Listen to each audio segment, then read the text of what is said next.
تم مجھے یاد کرو تو میں اللہ سبحانہ و تعالیٰ ارشاد فرما رہے ہیں کہ فذکرونی اذکرکم واشکرونی ولا تکفرون، تم مجھے یاد کرو تو میں تمہیں یاد کروں گا اور تم میرا شکر ادا کرو اور میری ناشکرتی نہ کرو۔ اور اسی طرح قرآن مجید کے اندر اللہ تعالیٰ ارشاد فرماتا ہے کہ الا بذکر اللہ تطمئن القلوب، کہ میری یاد کے ساتھ تمہارے دلوں کو سکون ہوگا، تمہارے دلوں کو سکون ہوگا۔ تو انسان جو ابھی ہم لوگوں کی شکلیں نظر آ رہی ہے، مطلب یہ وہ شکلیں ہیں کہ جو کہ دنیا کی چیزیں کھائی، اس سے گوشت پوشت بنا، لیکن یہ جو ہمیں نظر آ رہا ہے یہ ڈھانچہ یہ اصل نہیں ہے۔ اصل اس کا اندر ایک اور چیز ہے، ایک اور انسان ہے جس کو موت نہیں ہے۔ جیسا ہم سوئے ہوتے ہیں تو خواب میں اسلام آباد میں ہے، جب ہم وہیں کسی جگہ گر جاتے ہیں یا کچھ ہوتا ہے فوراً مطلب جاگ جاتے ہیں تو ہمارا دل دھڑک رہا ہوتا ہے، گھبرا رہے ہوتے ہیں۔ اصل انسان وہ ہے کہ جو کہ مطلب اندر ہے، اس کو موت نہیں ہے، وہ منتقل ہوتا رہتا ہے۔ عالم ارواح کے اندر اللہ نے اس کو بنایا ہے۔ یعنی جتنے بھی انسان ہیں، جتنے بھی انسان، یعنی سارے انسانوں کی عمریں ایک ہی طرح ہے، البتہ آنے کا ایک ترتیب ہے۔ جو اندر کا انسان ہے نا وہ سب ایک ہی ہے، مطلب عمر میں ایک ہے، کوئی بڑا چھوٹا نہیں ہے، کیونکہ عالم ارواح کے اندر اللہ نے اکٹھے ہی بیک وقت سب کو پیدا کیے ہیں۔ تو وہ عالم ارواح سے جنت سے گزرتے ہوئے مطلب ماں کی رحم میں آتا ہے، اور ماں کی رحم سے دنیا کے پیٹ میں آتا ہے، دنیا کے پیٹ سے قبر کے پیٹ میں جائے گا، قبر کے پیٹ سے نکل کر معاشر میں جائے گا، منتقل ہوتا رہے گا، اس کو موت نہیں ہے۔ تو اب اس اندر والے انسان نے خدائی نظام سارا عین الیقین دیکھا ہے،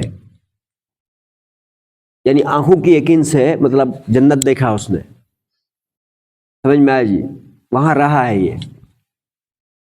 تو اب جب بندہ اللہ کو یاد کرتا ہے اور جنت والے اعمال کرتا ہے تو اندر وہ سکون پکڑتا ہے، اس کو پتہ ہوتا ہے کہ اب اس کا عمل مجھے پھر آرام میں لے جائے گا۔ آپ کو بات سمجھ میں آئی، پوائنٹ سمجھ میں آیا کہ اندر والا جو انسان ہے جب خدا کی عبادت بندہ شروع کرتا ہے، ذکر شروع کرتا ہے، اللہ کی یاد شروع کرتا ہے، تو اندر والا انسان مطمئن ہو جاتا ہے کہ اب اس عمل کی وجہ سے میں ایک صحیح سیدھے راستے میں جاؤں گا، مطلب سکون پا لوں گا وہاں پر۔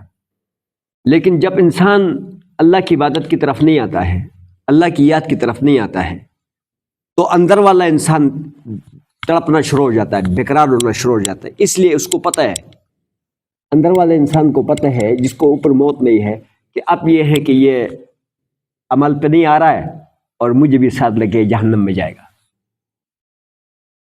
کہاں لے کے جائے گا؟ جہنم میں لے کے جائے گا، تو پھر وہاں میرے لیے خواری ہے، تو اندر سے وہ پھر بے چین ہو جانا شروع ہو جاتا ہے، تو انسان کو سکون حاصل نہیں ہوتا۔ اب اسی سکون کو غیر مسلم حاصل کرنے کے لیے، اسی سکون کو غیر مسلم حاصل کرنے کے لیے شراب کی طرف جاتا ہے اور نئی مطلب کوالٹی کی طرف مطلب جاتا ہے، تو روز ایک نئی کیٹیگری بدلتا ہے وہ سکون حاصل کرنے کے لیے۔ اب یورپ کے اندر جو امیر لوگ ہیں بڑے بڑے محل بنائے ہیں اور رہتے اکیلے، روز نئی چیز تلاش کرتے ہیں اور نئی چیزیں وجود میں لے کر آتے ہیں، اس کو حاصل کرنے کے بعد پھر بھی ان کو سکون نہیں ملتا ہے، تو پھر خودکشی کر لیتے ہیں۔ کیا کرتے ہیں؟ خودکشی کرتے ہیں۔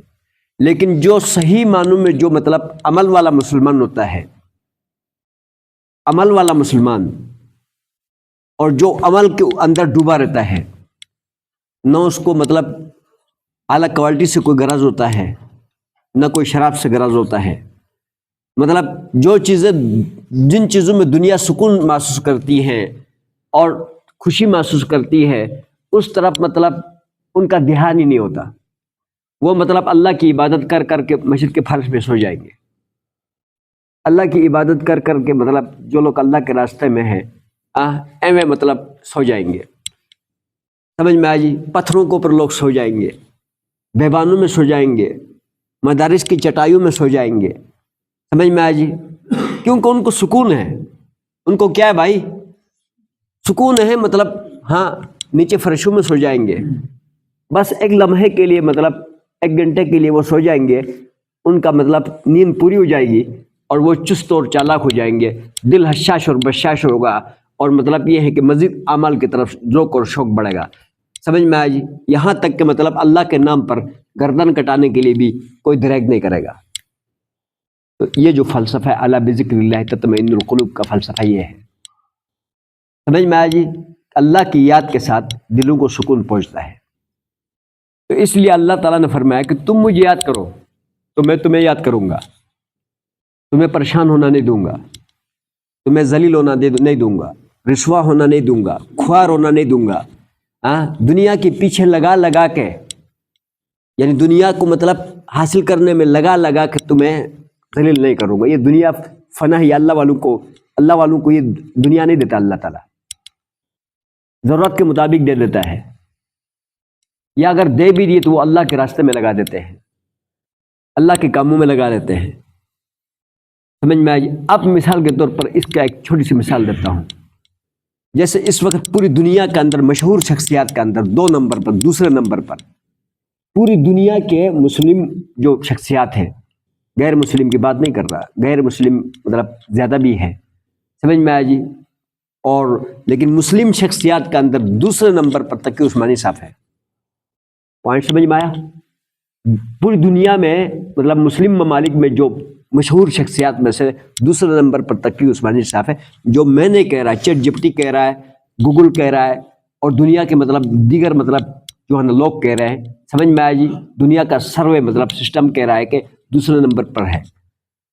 تو اتنی مشہور شخصیت اگر اپنے لیے مال اکٹھا کرنا چاہا کتنا کر سکے گا یہ بتاؤ؟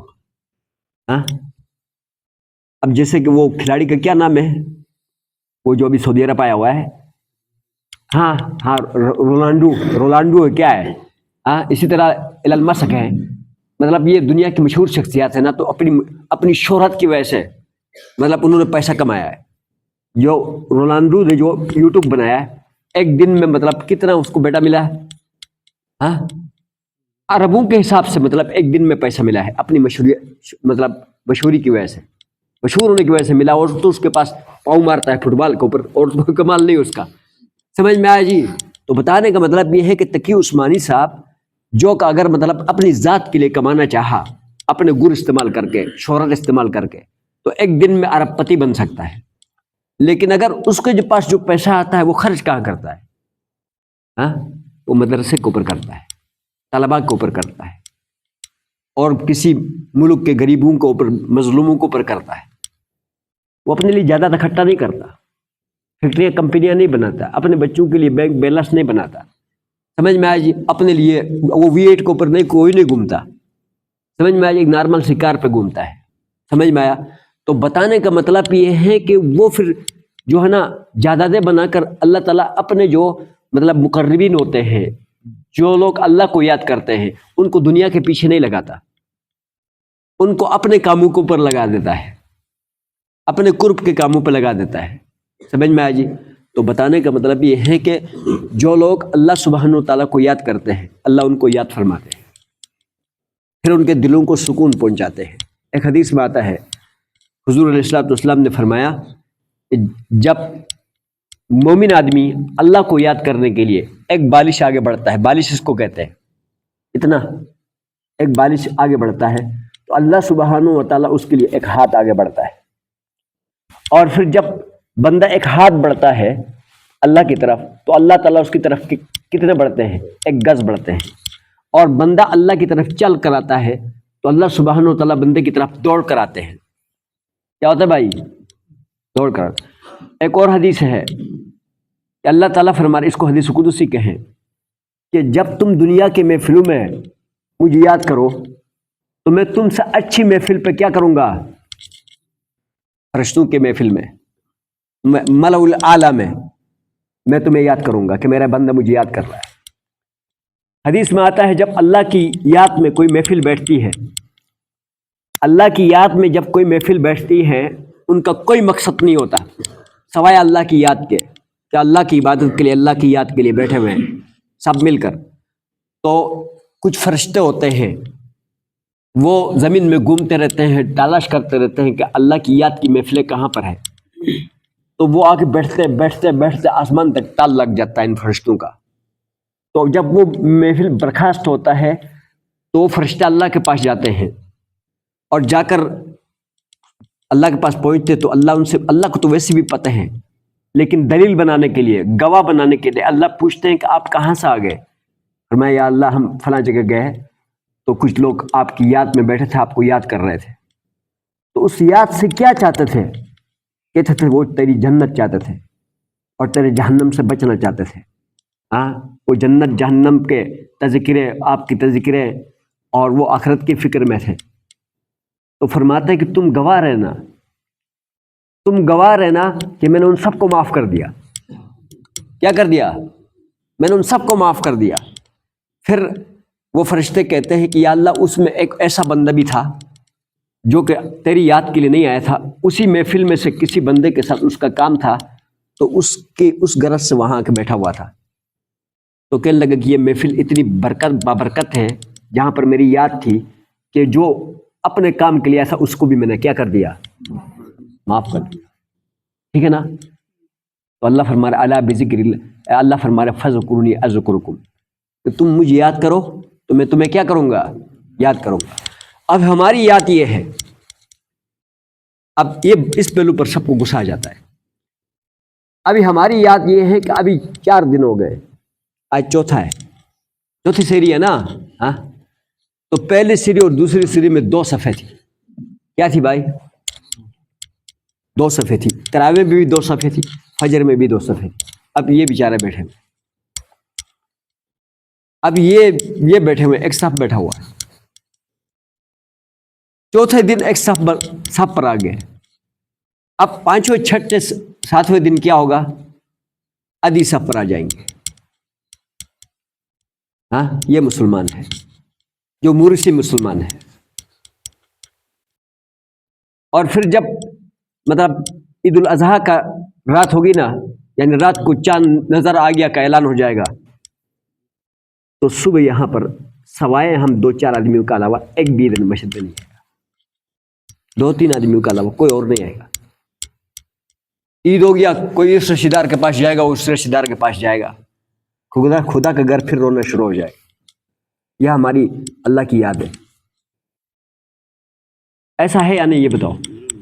ہاں، تو پھر ہم مسلمان ہیں یا ہم اللہ کو یاد کرتے ہیں، یا کوئی ہم رسمی لوگ ہیں، یا مطلب یہ ہے کہ دیکھ دیکھ کے وہ دھمبو کی طرح ادھر ابھی ایک ویڈیو چل رہی تھی کہ مطلب ایک آدمی نے جو ہے کیا نام ہے ایک دمبے کو مطلب دریا میں پھینکا نا، تو سیدھے مطلب ساروں نے لائن لگا دی پیچھے، بس ان کو نہیں پتہ کہ ہم ڈوب رہے ہیں یا بچ رہے ہیں، بس سب نے لگانا ہے۔ تو یہاں پر ایسا ہے، 4 آدمی چلنا شروع ہو جائے کام کی طرف، سب اسی کی طرف چلنا شروع ہو جاتے ہیں۔ سوچ سمجھ کے نظریاتی بن کر عبادت نہیں کرتے، غور و فکر کے ساتھ عبادت نہیں کرتے، اپنا بس مرضی آ گیا نہیں، مرضی آ گیا نہیں، خیالی مسلمان ہے۔ اس کو کیا کہتا ہوں میں؟ ہاں، خیالی مسلمان۔ خیالی مسلمان کا کیا مطلب؟ خیال میں آ گیا کوئی عمل کر لیا، خیال نہیں آیا تو چھوڑ دیا۔ ایسی بات نہیں ہے، ایسی بات نہیں ہے۔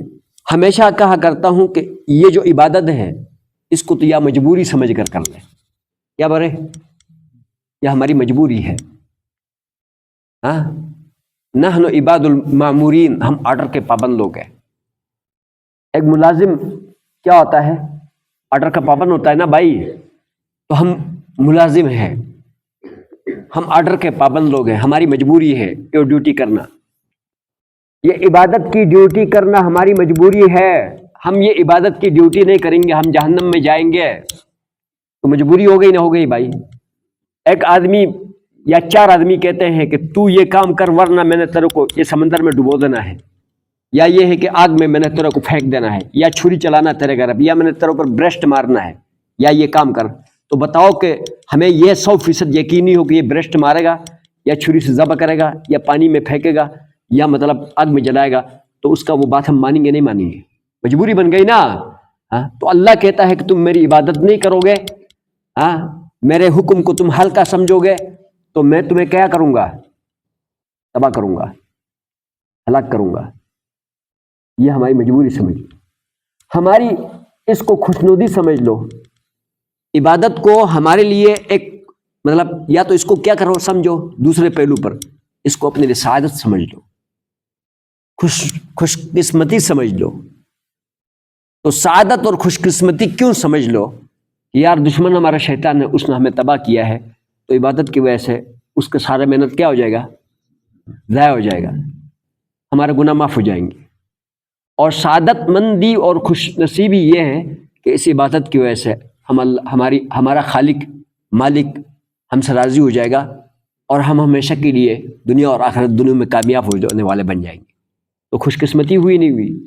عبادت کو یا تو مجبوری سمجھ کے کر لو، یا خوش قسمتی اور سعادت مندی سمجھ کے کر لو۔ اور مجبوری یہ کہ جہنم سے بچنا ہے، اس لیے کرنا ہے، مجبوری ہے۔ اور خوش نصیبی اور سعادت مندی یہ ہے کہ اللہ کی ذات راضی ہو جائے گی اور جنت میں، تو اس وجہ سے ہم نے اللہ کو یاد کرنا، اللہ کو نہیں بولنا ہے۔ یاد رکھیں گے انشاءاللہ یہ باتیں، اور بٹیرے نہیں بنیں گے انشاءاللہ، عزم کے ساتھ اللہ کی عبادت کریں گے، ٹھیک ہے جی؟ اللہ عمل کرنے کی توفیق عطا فرمائے۔